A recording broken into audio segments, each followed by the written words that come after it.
Hello, everybody, and welcome back to World of Warships Legends. My name is Spartan Elite 43, and tonight we are taking our very first look at the new. I say new. It's actually been out for quite a while. It's new to me.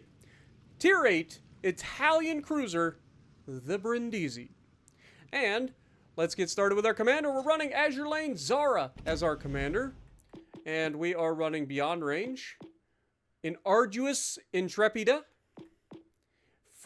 Fortified, and Fixated with Fully Packed as our inspirations, or as our commander skills. We are also running Nikolai Kuznetsov and Francesco Membelli for our inspirations. Her base trait is Audacious Challenger, which increases the SAP shell damage. Okay, now we don't have this thing, or this commander leveled up all the way yet. We've got a long ways to go, unfortunately, before we really get the most out of everything, but this is a good start. As for the equipment, we are running Aiming Systems Mod 1. We are running the Propulsion Mod 2. We are running Concealment System Mod. We are running Main Battery Mod 3. Now, this you may actually end up swapping out, dropping Main Battery Mod 3 and going with the Secondary Battery Mod 3. Or not secondary, I'm a dum-dum. Not that one. This one, Gunfire Control System. This gives you a little bit better accuracy. Not that you really need more accuracy, but it does increase your range. And it doesn't penalize your traverse speed on your guns. That's the main thing. So it's up to you whether you want to use Gunfire Control System or Main Battery Mod 3. Currently, I'm running Main Battery Mod 3.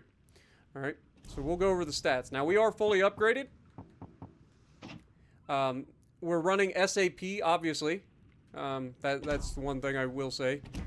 In the fully upgraded part, we are running the SAP, which you have to select here. 203 millimeter 55 caliber model 1934 SAP. There is a second one, which is HE. Okay, this is the normal one. This is the SAP. Okay, so keep that in mind. All right.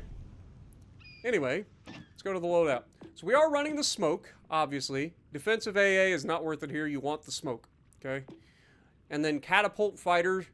It is kind of nice having catapult fighter for the smoke because you get to utilize spotting from the catapult fighter while you're in smoke. So it's kind of nice there.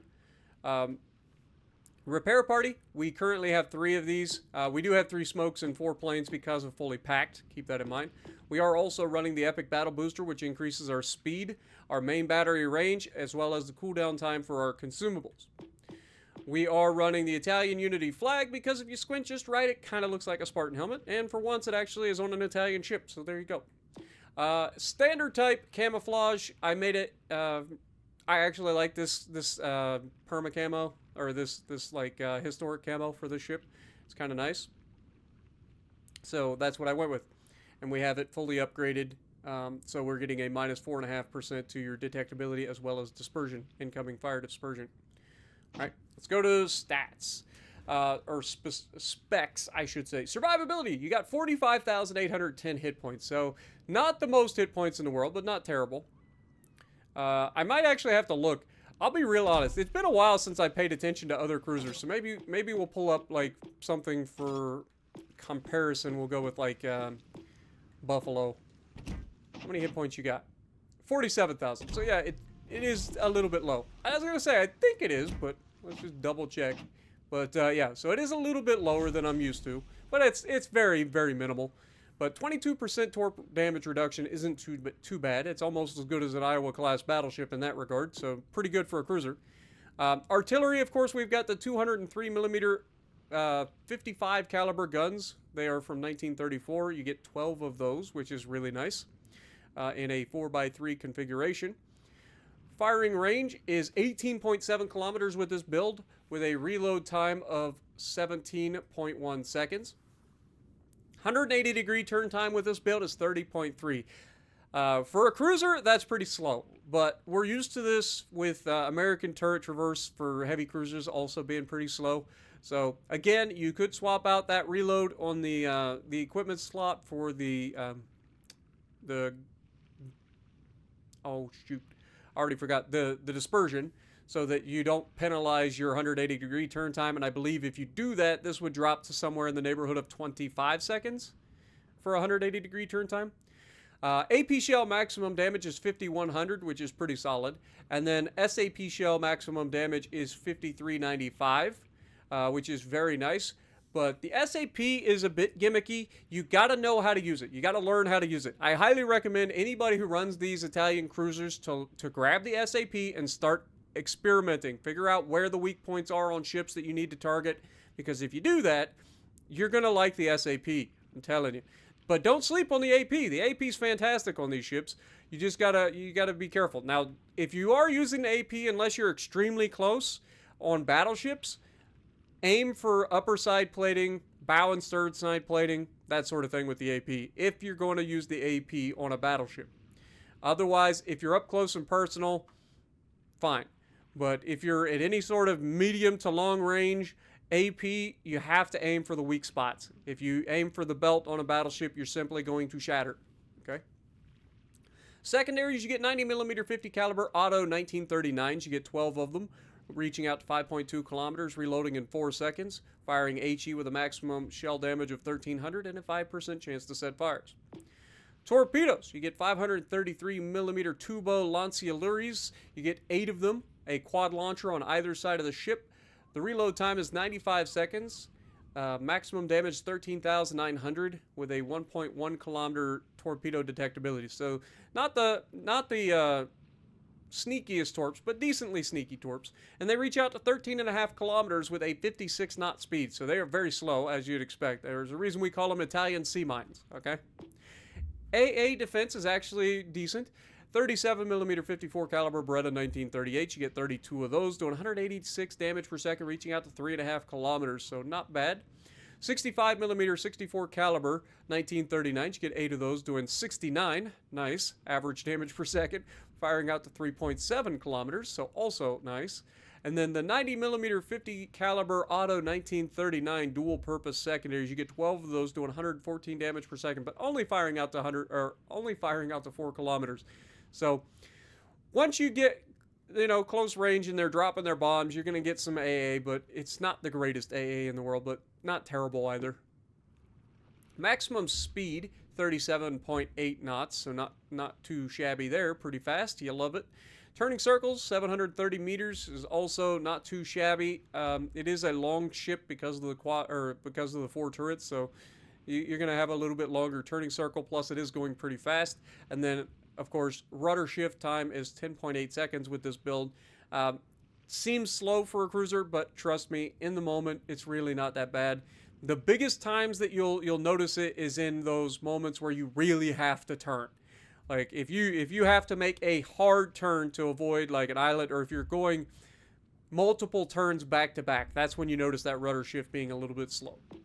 Other than that, if you're just doing normal moves in the open water to dodge shells, you're really not going to notice the rudder shift too much. Detectability by sea is pretty solid, 10 kilometers. You can't really argue with that. Detectability by air, 6.3. Guaranteed is always 2. And then the detectability while firing in smoke is 6.5 kilometers.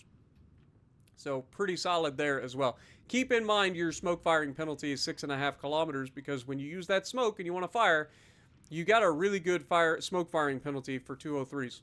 So use it. All right, so stats. These are probably going to be horrific. So actually, it's not as bad as I thought. 74%. It felt way worse, trust me. And it's not that the ship felt way worse. It's just the teams that I was on were making me do all the work, and it was rough. All right, it was rough. But we've played 19 battles in it. We've won 14 of them. 49% main gun accuracy, so that's what I'm saying. Like, I don't think you necessarily need more accuracy on these guns. They're pretty accurate, so you may want to try to use some of your perks for other things. Okay, torpedo accuracy of 6%. I mean, again, I use them for zoning torps. Mostly, I just kind of toss them out there. You'd be surprised how many times you catch people off guard with these torpedoes because nobody expects it. We have killed 21 ships in 19 battles, so better than 1 KDR. Averaging over 1 kill per game. Damage average is 71,000. It feels a little bit low, and it kind of was. But average XP is decent. Damage upon our spotting, meh. and then potential damage is a little bit low for what I'm used to, but that's because you don't want to be the center of attention with this thing. You really don't. Highest battle achievements, you guys can read that. Next, we got to talk about the armor of these things. So, at the beginning, you have a 25 millimeter bow, right? You do have an icebreaker or an extended belt, whatever you want to call it, but it is very, very small.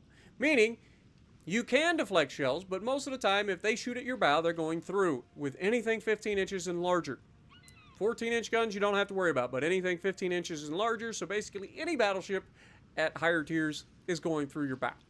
So you don't want to give them your bow, right? We open up the angle, lift the skirt, as I always say, doing the dreadnought shuffle, forcing or getting them to shoot at your belt is your best bet. Or preferably, just get out the way. That's your best bet, trust me. Reason being is because while this is slightly angled armor on the side, you can see at the part that matters the most, it is very flat.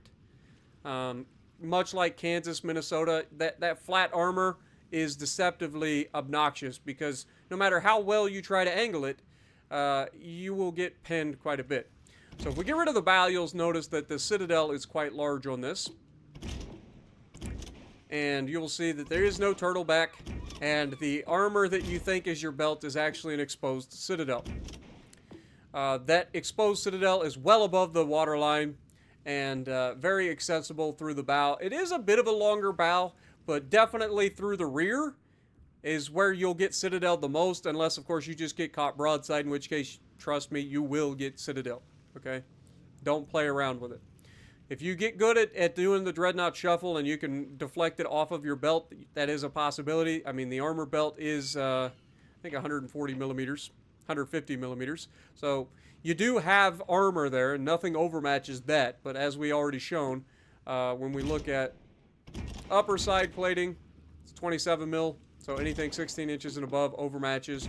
And then, of course, 30 millimeters above or below that. So 30 mil, the only thing that overmatches that is 18-inch guns. Anything 457 and larger, whether it be Yamatos, Musashis, and Georgias, aka Ohio, Georgia, that sort of thing. Anything 457 and larger overmatches 30 mil. So keep that in mind. So basically, anything Georgia and higher, you don't want to even let touch your ship. And anything that is less than that, you can angle against, but your best bet is simply to get out the way. Make sense? Hidden, good concealment means the ship can get closer to the enemies before being detected. That is true, but I don't think you want to be up close and personal too often in these things, unless you absolutely have to. Sure shot, shells with a good ballistic trajectory maintain velocity, making aiming easier. That is true. Over long distances, these guns are very easy to aim. Now, for those of us who are used to slower shells out of the American guns, you have to get used to shooting these guns. You don't have to lead as much as you think. SAP shells can be equipped with SAP. We already talked about that and why they are so nasty. Brindisi, a further development of the preceding project with the main battery reinforced by adding a fourth main gun turret. The elevation angle of the 8-inch 203mm guns made it possible to fire up at hostile aircraft. So these are actually dual-purpose 8-inch guns. Why is that not in the freaking AA? Wargaming? I call it as I see it. In the specs, you have dual-purpose secondaries for AA, right? Like, where's the AA? Right here. Dual-purpose secondaries are listed. This has a dual-purpose main gun. Why is it not listed as AA? That would boost the AA of this thing probably quite a bit. Now, I'm not saying that the 8-inch guns would be the best for AA in this sense, but I'm just saying it says it right in the description. It literally says, made it possible to fire up at hostile aircraft. That is a dual-purpose main gun. So come on, get on your game. That should be better AA for this thing. Come on now, Wargaming. I know the Yamato also had the ability to shoot up at aircraft with the 18-inch guns and actually had an 18-inch flak shot, but it proved relatively unreliable in practice, so they didn't add it to their in-game, so maybe it's a similar situation with this. But if you're going to put it in the description, it should be part of the AA suite of the ship. If I'm wrong, I'm wrong. Let me know. But with that being said, let's get to the gameplay, shall we? Let's actually let's do our flyby first. We're gonna do it without music. One thing I do want to actually let's zoom in. One thing I do want to ask you guys. I've had a lot of people saying they love the new flybys. I will post a poll in the community section on my channel to allow you guys to vote on whether you like the new intros where we do the flybys with the music on the videos, on our normal videos, or if you think, you know, it's just a waste of time and it takes away from the video. But overall, this is a very good looking ship. It's a lot of fun to play, but it is a very, very, very squishy ship, so you got to be careful. And with that, let's get to the gameplay. Alrighty, so we're going to be on Sea of Fortune, and we are in the Brindisi. Now, the game that I'm going to showcase is not going to showcase a lot of damage, but again, when I do these meet the ship videos, I'm not looking necessarily for a certain amount of damage. I want to showcase the strengths and the weaknesses of the ships. So that's going to be the goal in this particular episode. Now, I will continue to work on the ship and get better in it and try to put up higher damage games later on. But for now, the main goal is simple. Showcase the ship. Figure out what works, what doesn't, and where this ship is strongest and weakest. And this ship is strongest, without a doubt, at kind of playing around and keeping its distance from the bad guys. Don't get me wrong. Cruisers, you can absolutely murder. Destroyers, you can absolutely murder. If you can get into a position early on to you guarantee catch a destroyer, it is not impossible to just flat out dev strike destroyers. However, one of the strengths of this particular ship is its ability to affect the entire match, right? Like a lot of cruisers and battleships struggle when it comes to being able to move around the map easily and relocate and continue to be effective for the entire duration of the match, being able to affect more of the map. That's where the Italian cruisers come in as a specialist, because they are fast, first of all, but they're also sneaky. And they are able to just move around. They can, at any time, drop spot usually. And as soon as they drop spot, they can be on the other side of the map in a short amount of time, helping where the weak side is. Now, in this particular instance, we're going to showcase a couple of things. First of all, look at those laser beams. That's weakness number one for this ship. Weakness number one is that because these are high velocity guns, you don't fire as high as other cruisers. Meaning, shooting over islands is difficult. Okay? Keep that in mind. These are not island camping cruisers. They're just not. Okay? These are sharks. These things are meant to go back and forth. Maybe barracudas. But they're meant to go back and forth looking who they can devour. Right? Now, here we take a shot at the Fletcher. Fletcher actually just turns bow in and crashed into the island, so nothing there. But we did get spotted. Which is a little scary, if I'm being honest. Because usually that means there is somebody else here, and you can see our battleship just gets yeeted by a destroyer, so we know there's a destroyer nearby. But there's also an Odin here, and this is scary because not only is there an Odin, but we know there's a Georgia here as well, and we're going to have to utilize our smoke screen. Now, the downside of the smoke for the cruisers, and I wish they would fix this, the cruisers don't get the long duration smoke of, say, the battleships. Battleships like the Colombo, like we showcased yesterday, have a smoke screen that lasts quite a bit of time. Like it's something like 30 or 40 seconds of smoke. The cruisers don't get that. The cruisers get a very short duration smoke screen. It is enough to get across gaps like that where we don't get targeted and obliterated. It's enough to use the smoke and turn and get away so that you're in a kiting position. But overall, generally speaking, it's kind of a get out of jail free card, okay? If you know you gotta cross a gap that you would normally be spotted in and you don't want to be caught broadside, if you know you need to turn around to get into a kiting position like we just did, that is when you use the smoke. You don't want to be using this as the Italian battleships do, where they charge forward and try to, you know, get the drop. You can use it that way, and there is the smoke, or there is the catapult fighter to help you spot, but it's not the best option. Now this Odin, I can only assume this Odin is running his hydro, because he manages to do a pretty good job of avoiding those torpedoes. So we are going to start trying to work on him. Now, you can see with the SAP, we shoot up into the superstructure and guns areas, and we shatter all of our shells on the turret face of those turrets, as expected. Now, here you can see I'm trying to go higher, hit into that superstructure if we can, and there we get a much better result. Now, kiting away like this is actually very dangerous, because as we already mentioned, if they overmatch your rear end, they're going to Citadel you. Fortunately, it's an Odin. He doesn't overmatch us. 305 millimeter guns, maybe 310s, I can't remember. But small guns, so he doesn't overmatch us, okay? Small End, on the other hand, has pushed out into the open water. We're going to try to help our teammates, see if we can get rid of that guy. He starts slowing down, unfortunately, so I think we end up missing him completely, but is what it is. Our main goal here was to get away from that Odin. We don't want to be up close and personal with a battleship, especially one that has torpedoes. But here we get very fortunate that he catches us turning right as we go dark. And we're going to go ahead and get those torps off.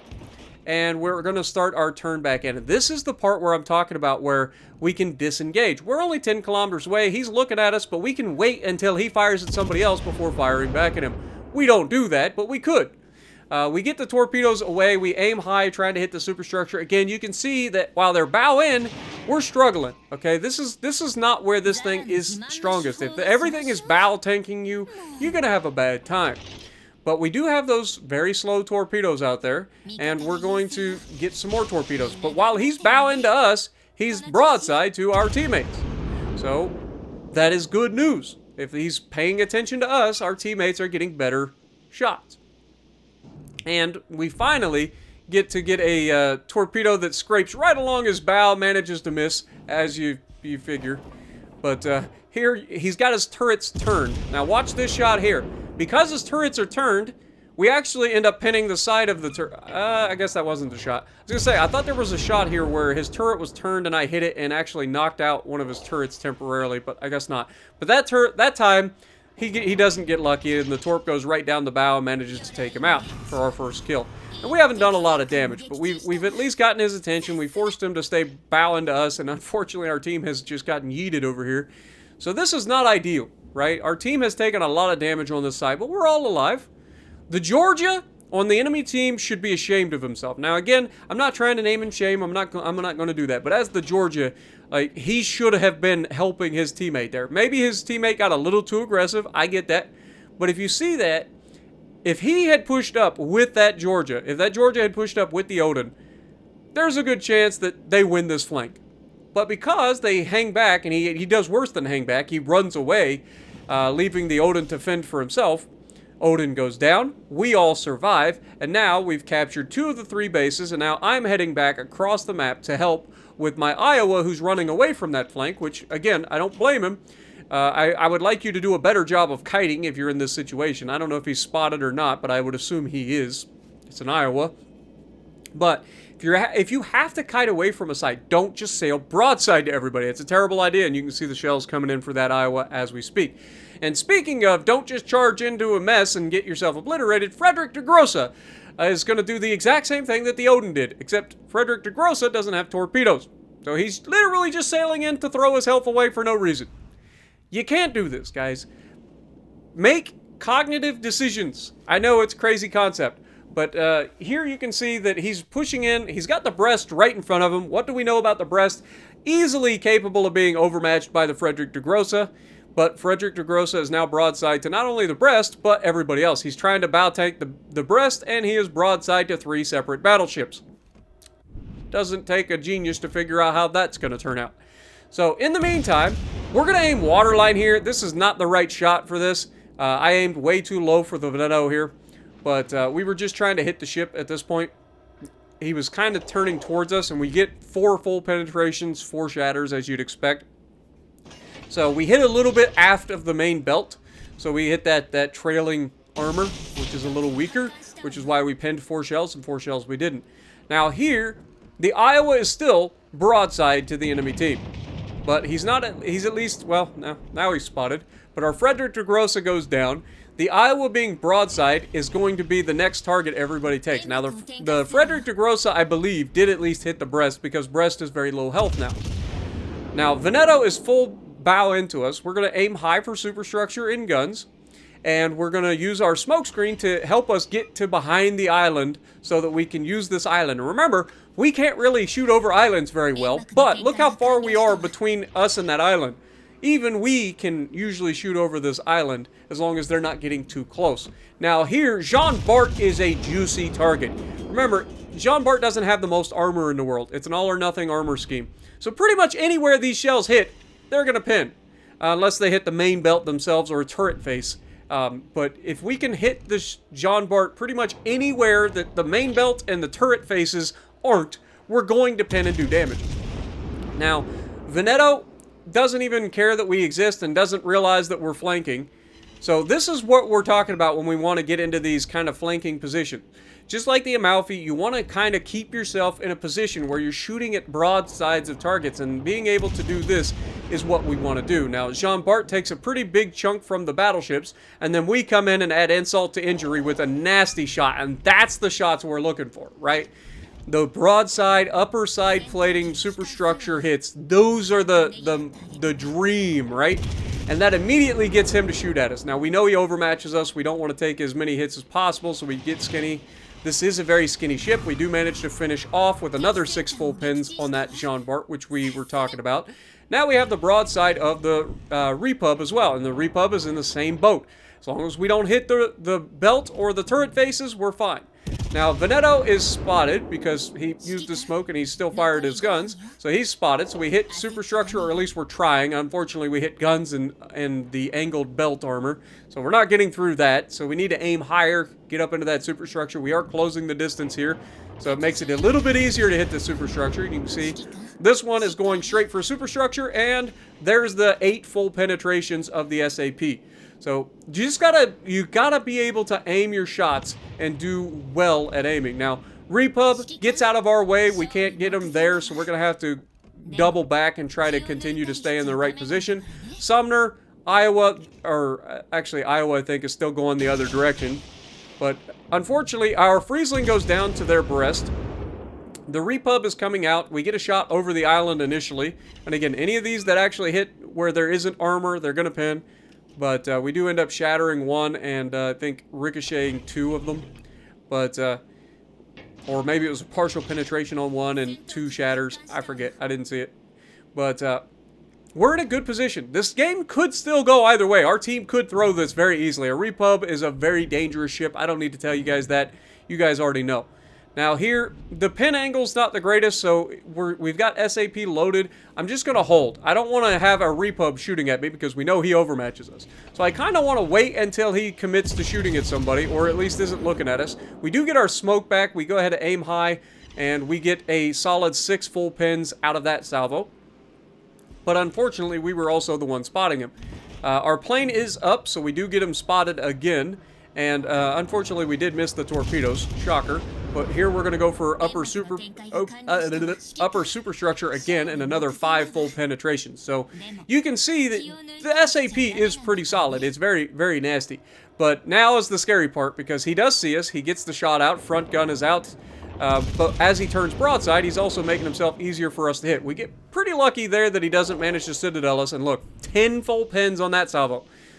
That's what we're looking for. Anytime you go broadside to this ship in anything, if the commander knows how to use the SAP, it's going to sting. And the AP isn't half bad either, but we didn't get to showcase that in this particular match. But we finish him off with another 5 full pins, and then he goes right through the backside for another 7,000 damage-ish. But they still have the Brest, they still have the Georgia out here, and this game could still go either way. My teammates are very low health. I'm one shot at any given moment. I mean, let's be honest. The Georgia hits me just right. I'm dead. Same for the Brest. But Brest is charging in on our battleship, which is right there around the corner, as well as our destroyer. Brest should be able to kill the destroyer pretty easily. Destroyer's low health. He's right up next to him. So I'm just trying to put myself in a position where I can help the team. Unfortunately, Sumner goes down.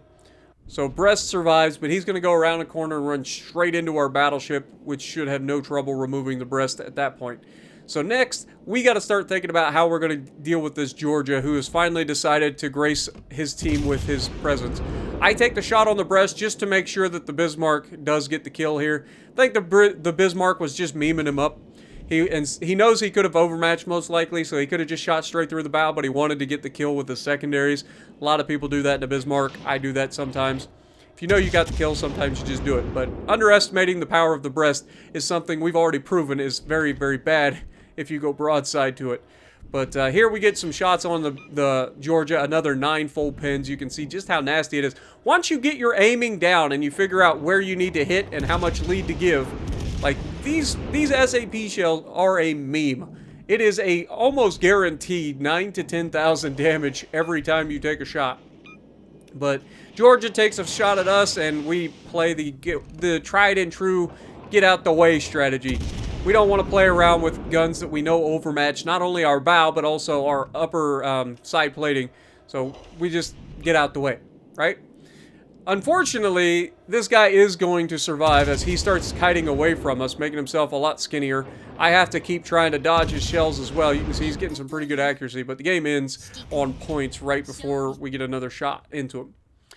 But overall, a pretty good showcase of the ship. I didn't get to showcase the AP, unfortunately, but pretty good showcase of the SAP and how the ship can get around the map and disengage and re-engage using the smoke as a get-out-of-jail-free card or as a cheeky right before you get behind cover, that sort of thing, to get extra shots out. Let me know what you guys think, and don't forget, I will put a community poll up in the community section for you guys to vote on whether you like the intro where we're doing the flybys with the music, or if you don't like it, I want to know. And if you like what I'm doing, punch the like button, leave a comment below, subscribe to the channel if you haven't already, and as always, I will see you in the next video.